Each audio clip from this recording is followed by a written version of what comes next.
Serre France Vendée, conseil et expertise comptable, vous présente Réussir son entreprise.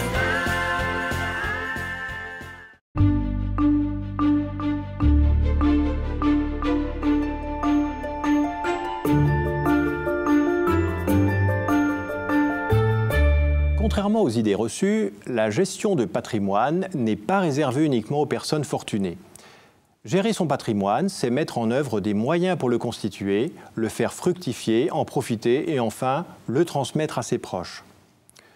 Sauf à gagner au loto ou à avoir tout hérité de ses parents, la constitution d'un patrimoine s'effectue le plus souvent par capitalisation d'excédents de son activité professionnelle.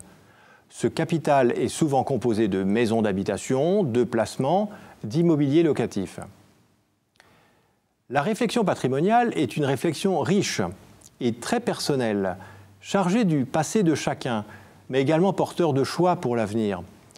Elle s'inscrit dans le temps, dans les différentes étapes de la vie professionnelle.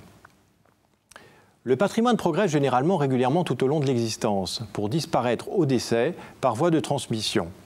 On peut distinguer 4 phases. Première phase, l'entrée dans la vie professionnelle. C'est la période d'élaboration et de construction du patrimoine.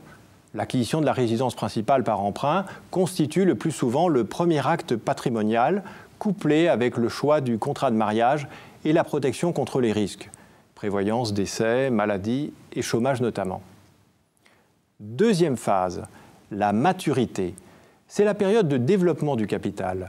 Les revenus sont à leur apogée et les emprunts sont en voie de remboursement. Cependant, les enfants sont encore souvent à charge. La diversification patrimoniale s'intensifie. Les héritages reçus à partir de 50 ans permettent entre autres d'aider les descendants dans le besoin. La préparation à la retraite devient à ce moment-là incontournable. Troisième phase, l'arrêt d'activité. Cette période se caractérise par l'émergence d'événements importants comme le départ à la retraite et la cession de votre entreprise. C'est l'âge du recentrage du patrimoine, permettant le maintien du pouvoir d'achat lors de la période d'inactivité. Quatrième phase, la transmission. Généralement, au-delà de ce cap, le dirigeant cherche à organiser la transmission d'une partie du patrimoine qu'il a constitué tout au long de son existence et à renforcer la protection de son conjoint. La perspective d'un allongement de l'espérance de vie doit vous inciter à mieux planifier et anticiper votre stratégie patrimoniale. En cela, votre expert comptable et votre notaire peuvent vous aider.